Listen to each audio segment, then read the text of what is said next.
Today we have the definition of a power couple, Jonvoana Evans and her husband, Dr. Robert Evans. Welcome to the show.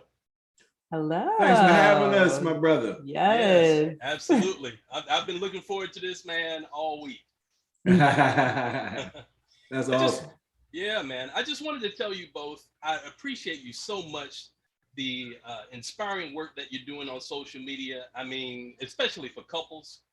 It's so hard to be married in the first place, but when you add, the pandemic and mental health issues and all of these other things that couples have to deal with now, it makes it doubly hard to be married. So I really appreciate your work.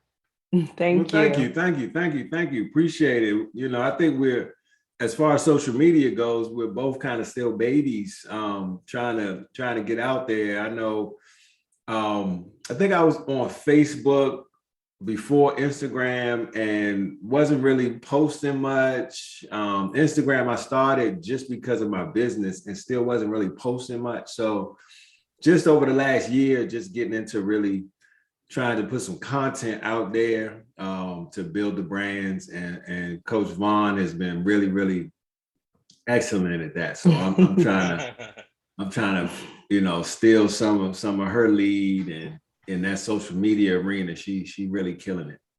Yeah, y'all doing an excellent. Y'all doing an excellent job. Thank you. It definitely takes a lot of being intentional, as well as making sure you have a schedule in place. Do it even when you don't feel like. And then there's this little jingle that's going around that says everything is content. Right. It is literal. Everything is content. So, we just put it out there, and prayerfully the messages that we put with it are helping to impact people. Yes, absolutely. Right. You guys have great engagement. How is that affecting your business?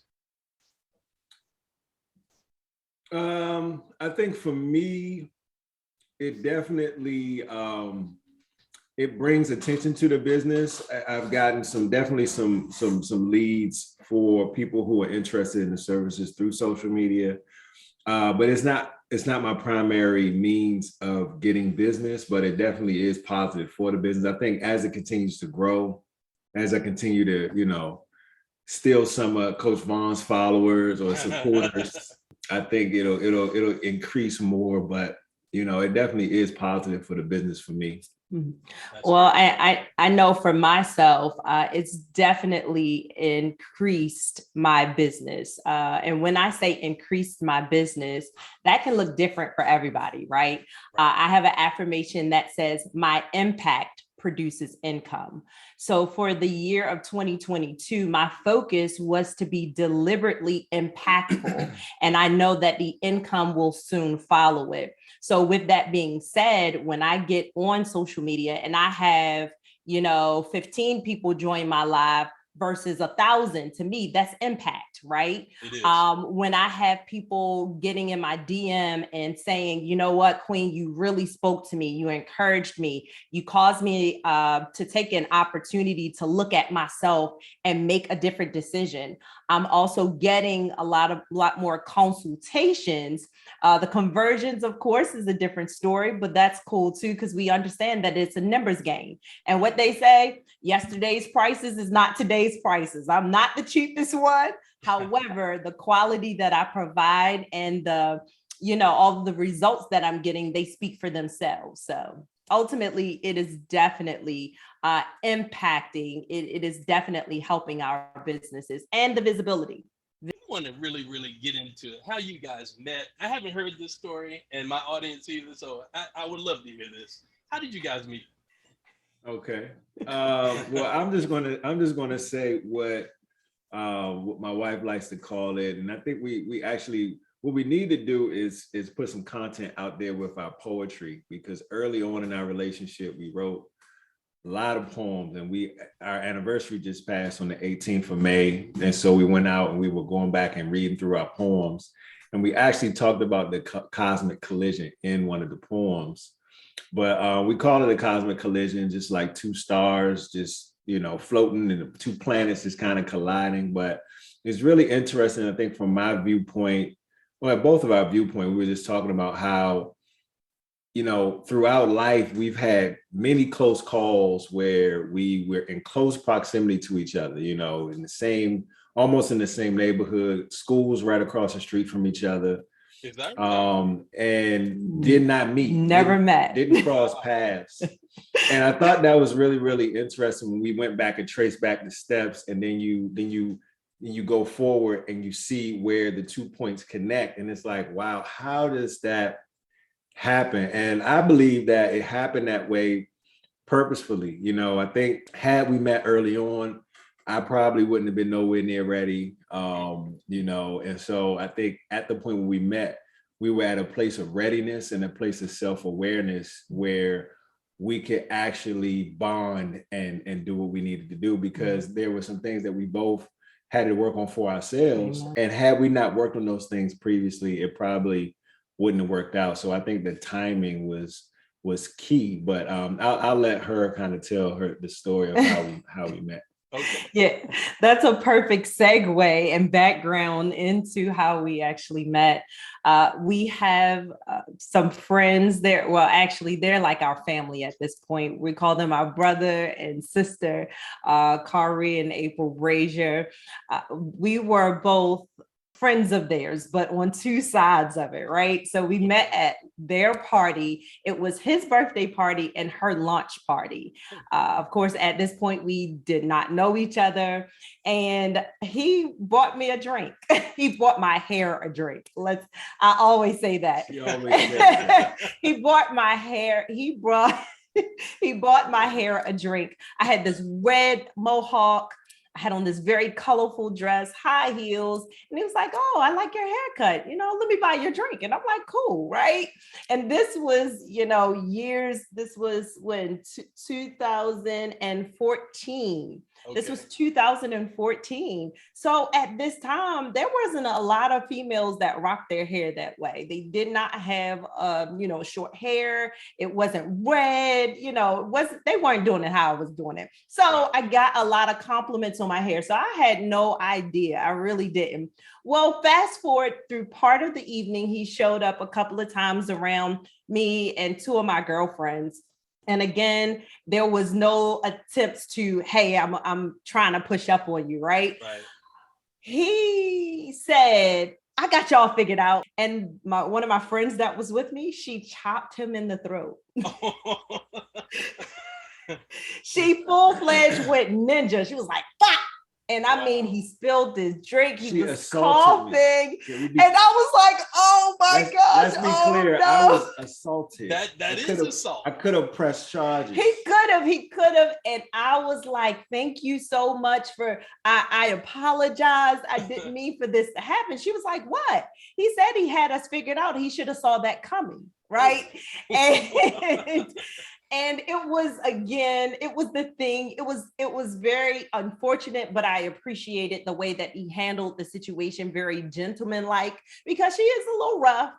She did end up chopping him a second time around. However, by the end of the evening, we were all laughing and dancing and having such a great time. And then later on, he reached out to me through Facebook, through our friend that we know, and I immediately accepted his friend request, and then I started sending all these ninja rabbits, and I was like, oh my God, this is the guy. So ever since then, that's kind of what really drew us together. So I was the butt of a joke. I got assaulted. Wow. And that's the only way I could get close, because she had no clue that I could be interested at all. No. Yeah. Yeah. Well, I mean, it worked. Which was a good thing, right? Which was a good thing. So yeah, right. It was very, very interesting. The good thing is, because usually I kind of feel like birds of a feather flock together. So had I not already observed their energies and how they were quite different, I would have assumed that, oh man, this is an indication of how she is. So I would have ran. But I was already kind of observing and realized, okay, I'm not going to judge her based on her body. Thank you. I appreciate that. Which is good. I'm glad that, because that could have threw everything off. Exactly. Absolutely. Like you hanging, oh no. Absolutely. That was just so unexpected. But again, she loves him so much. And Yeah, she actually was a big part of I won't say a big part, but she was definitely on his side. As time went on, as things developed, she was like, no, he's a good egg. That's what she would call him. She has an interesting way of really showing that she love and care for people. And I mean, she loves hard and strong in her defense. We don't want to make her sound like she completely off the chain. So she is, but she loves hard. She is gonna see this, right? Oh yeah. Oh, she knows. She knows. She love hard and she chop hard. Yes. So now he calls her Chopper, and that is now a part of some of the things that we actually do in our relationship. We make it kind of fun. We say something that's off the wall, like, oh, that's when you used to like me. You'd be like, just go ahead and chop yourself. So we gotta sit there and we gotta chop ourselves, right? So it's fun now. So. It's become fun at the expense of my throat, but it's okay. Not over it. Mm-hmm. She loves talking and bringing that trauma up. Good thing I healed, you know what I mean? Well, from that's that trauma. everybody always asks how we met, and that's how it was. She enjoys that part. That's her favorite part, but that's okay. I mean, you guys have an interesting mix. Okay, you're a doctor of psychology and you're a life coach. So, I mean, do you have problems in your relationship, or does everything just kind of? Let's be clear. Every time two people who are different, they're two different people. I don't care if it's twins. Yeah. They still different. You merge two people together, there's going to be some conflict. Mm-hmm. There's going to be some disagreements. There's going to be some, we're not seeing eye to eye. We're not saying the same thing at the same time. The language is going to be off. So there's going to be some learning of the language. Mm-hmm. I always tell couples when I work with them, there's kind of two types of work or effort that you're going to put into a relationship, right? One effort is going to be like where you're trying to squeeze a triangle into a circle. And you forcing it, right? And it's no matter how much lube you put on that thing, no matter how much grease you put on there, it's just not fitting, but you're trying to force it. Mm-hmm. And I tell people, if you want that relationship enough, if you both want it enough, it can work. Yeah. You're just going to have a whole lot of Tylenol, Aleve, working out. You're going to have outlets, a whole lot of outlets, because you're going to have a lot of headache, a lot of stress. Your life might end early because of stress. You might have a heart attack or a stroke, but you can enjoy each other for periods of time. A lot of times those couples have really, really passionate relationships that when everything is good, it's really, really good. But when it's bad, it's really, really bad. Yeah. And so there's that kind of work. But then there's the kind of effort that you got to put into any relationship where two people just got to learn each other's communication styles, learn each other's love languages, learn how to love on each other and how to listen and understand what somebody's saying. And that communication piece is going to be across the board. So the good thing for us is I believe our effort has been just on the communication side. So it's like you got two circles, but you just massaging them joints to make sure they smooth.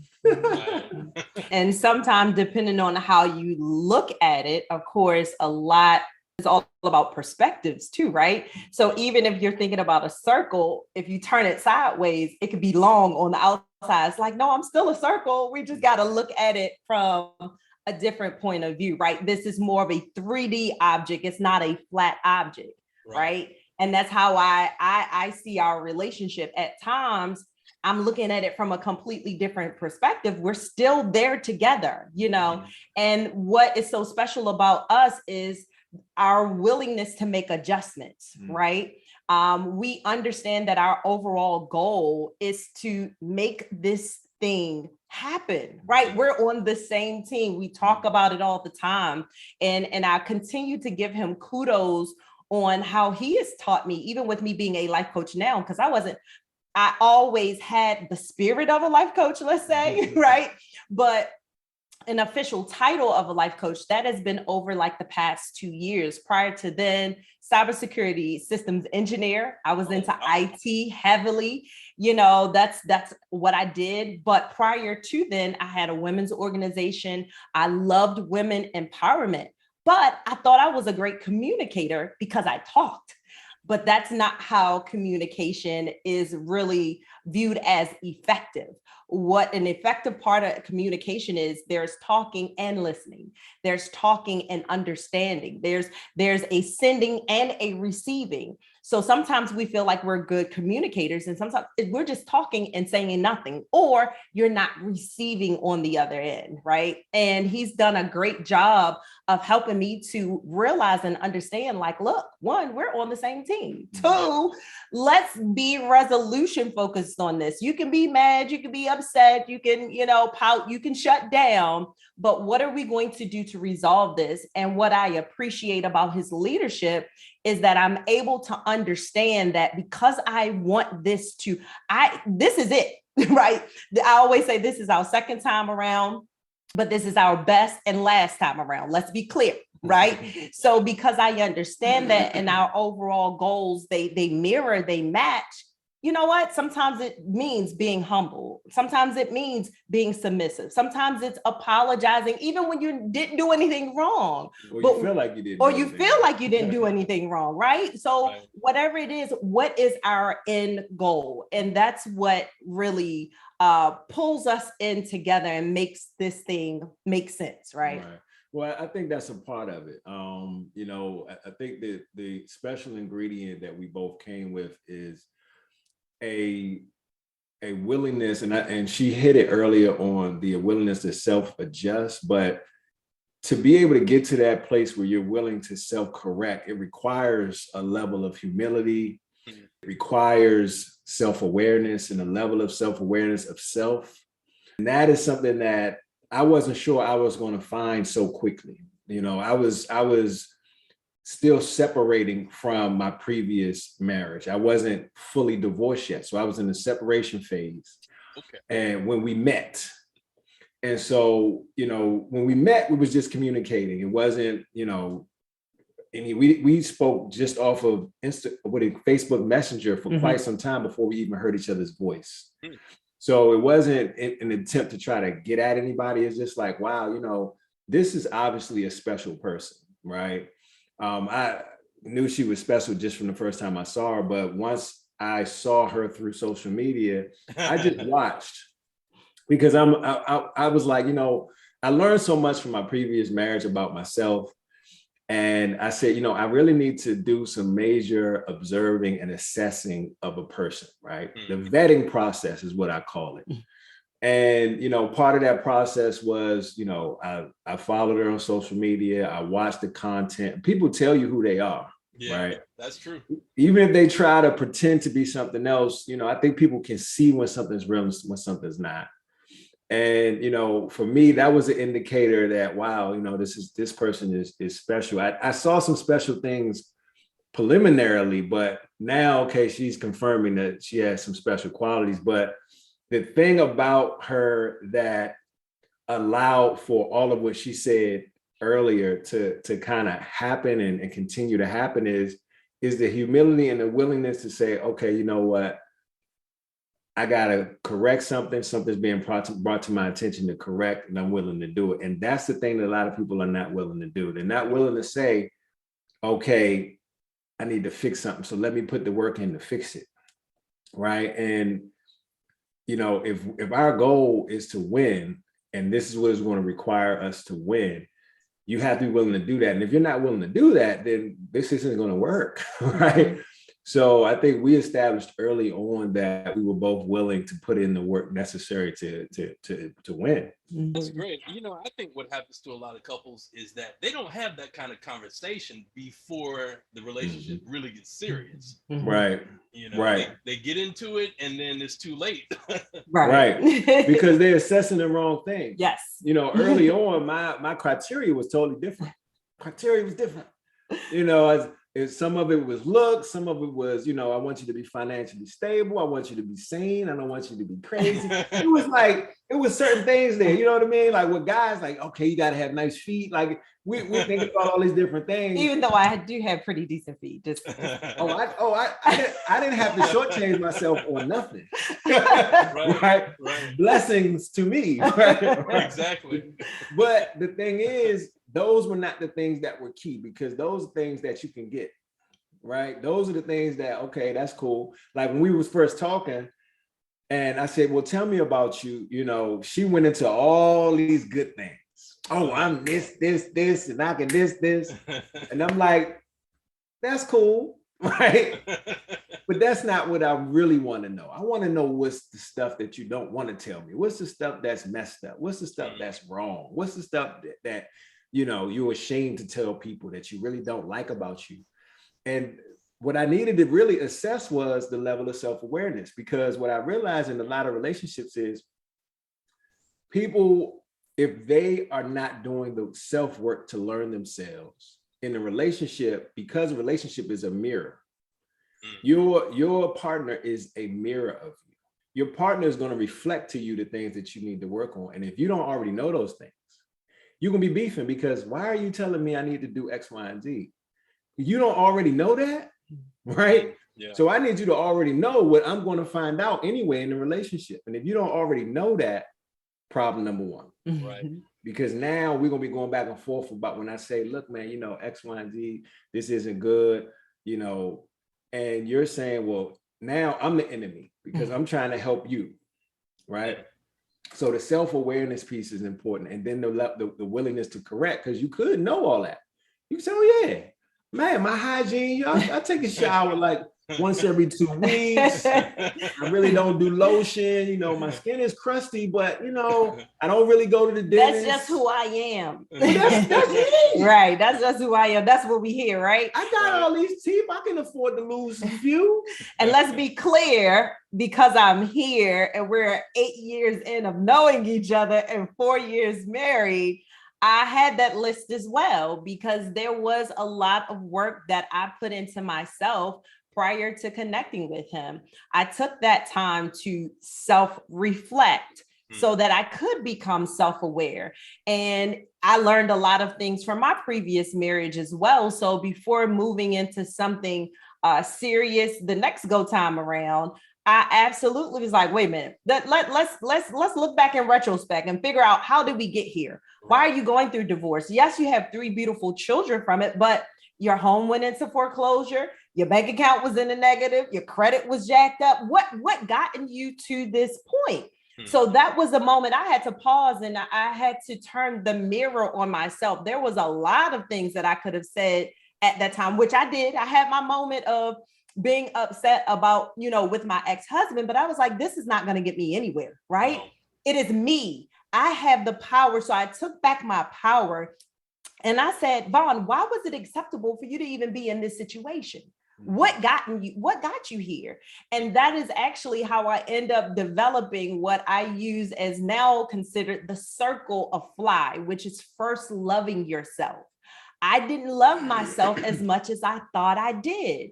And that first part of that circle talks about becoming self-aware, right? And you do that by way of self-reflection. The second part is self-forgiveness. I had to forgive myself. Yeah, all of us make mistakes, but I couldn't stay there. Right. The third part was self-correction. And this is part of what it is that he was already looking for. I had already developed this, right? In my mind, I have already gone through this and continue to go through this cycle daily. After that self-correction, and when we're talking about self-correction, we're talking about creating boundaries, whether it's with yourself or others, limiting access to the core of who you are. And then the fourth one is the self-love component, but we're talking more about self-development. How am I going to work on me and make me better? Can I hear someone tell me, you know what, Vaughn? I think you should look at this because I don't know if that is helpful to you.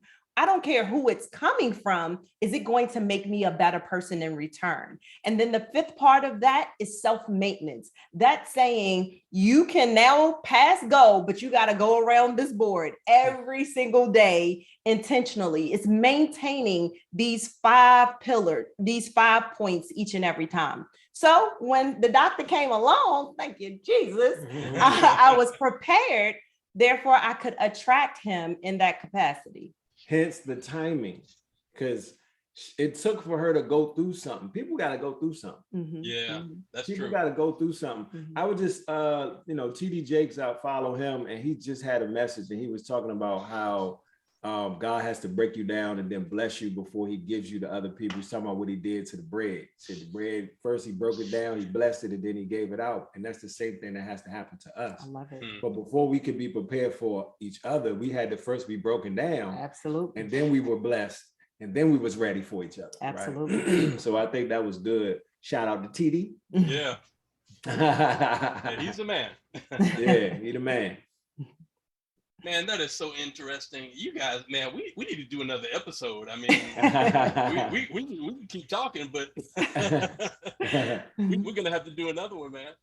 Absolutely. Yeah. Absolutely. There's so much, and I appreciate the fact, one, of course, we thank you so much, and the Victory Circle podcast and all that you're doing with empowering the community, being aligned with the goal of impacting the community by sharing information, by educating, by being transparent, right? That's what it is that we stand for. We understand what happened to us throughout our lives, whether it was, again, both going through a divorce, having to do custody battles for our children, having to literally reinvent ourselves. And this is a little bit later on in life. For me, it happened, I was 30 years old. And sometimes people like, well, wait, you're supposed to really be grounded by that time, understanding that it is okay at that point to now start over, and that you can find the pot of gold at the end of the rainbow. It's possible. So we're all about, of course, sharing that message. So again, I really applaud you and what it is that you're doing as well. We're here to let people know, look, it can work. Yeah. It absolutely can. Yeah, I second that, man. I definitely appreciate you. I especially appreciate your energy, man. I could just tell, I could see people's energy. That was kind of like how I saw her. She had like a red glow around her. I could kind of see your glow. I know you got the sun behind you, but I could see that, man. So I appreciate that. I appreciate it. Thanks a lot. Absolutely. Absolutely. Yeah, I love what I do. I really do. I love meeting people and helping people too, especially in the area of relationships. So that's why we got this good vibe happening. Okay. Well, what else you need to know while you got us playing? Man, I wanted to ask you, both of you actually, what is the key to longevity in a relationship? How do you stay together? I mean, I've been with my wife now 14 years. I think our relationship is a lot better now than 5 years ago. But what's the key to that? Okay, I'll let you take. You let me go. Okay, let me go. Well, before I say that, now I'll be brief here. We were at his cousin's wedding back in April, and we were seated at a table with two other couples, and one of them, they were married for 54 years, and the other was married for 45 years. And I asked them the same exact question. Yeah, I want to know what the key is for this longevity, because here's what longevity looks like. One, it's subjective, right? Because for someone that gets to 3 years of marriage, they're celebrating. And there is someone who just got married saying, hey, how did you get to that 3-year point, right? Right. I believe one of the keys, not only, and they said some of of course, it was communication, right? Their thing was communication. And the second thing is, you're in it, make it work. Right. They were like, it's not an option. There are times that we've wanted to walk away and give up and say no, but we decided we were going to do this thing called life together. And I thought those two things were very key. One, communication, and two, making a decision. Some people, you make a decision as to whether or not you want to stay in there. You make a decision as to whether or not you want to leave. You make a decision as to whether or not this is valuable or worth it.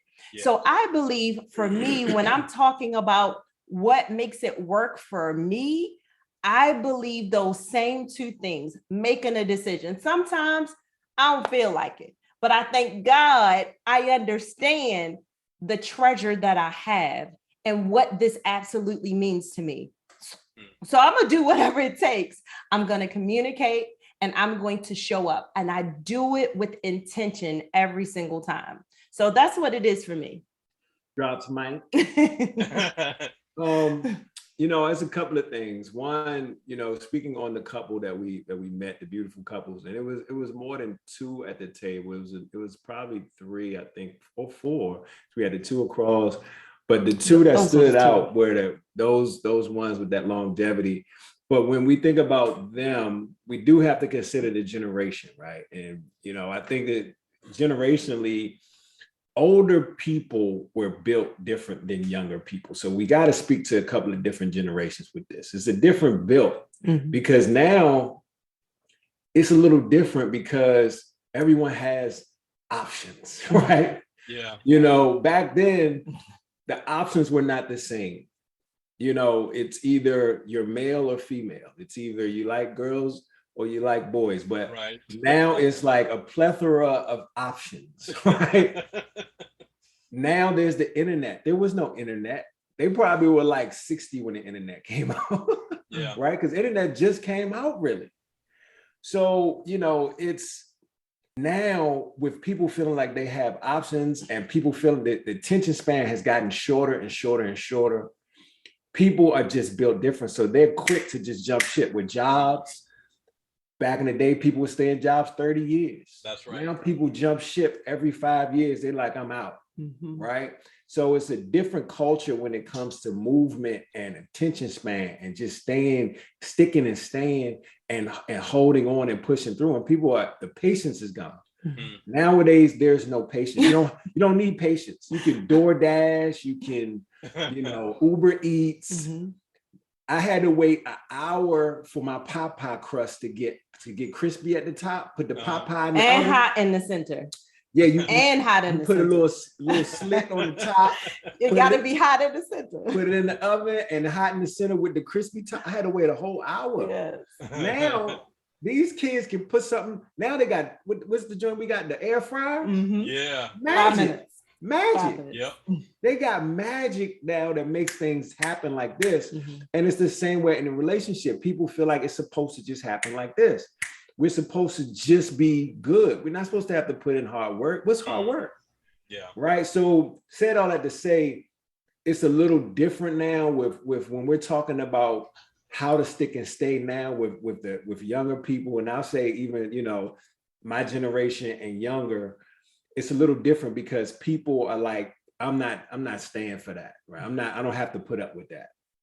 But to that point though, we're segueing into, I really feel like courage is the main ingredient. I think courage is the ingredient really for almost any equation. It comes back to having the courage, right? Yes. Because one of the things that keeps people from commitment is fear. Thank you for watching Victory Circle Podcast. Stay tuned for part 2 with Robert and Jonvoana Evans.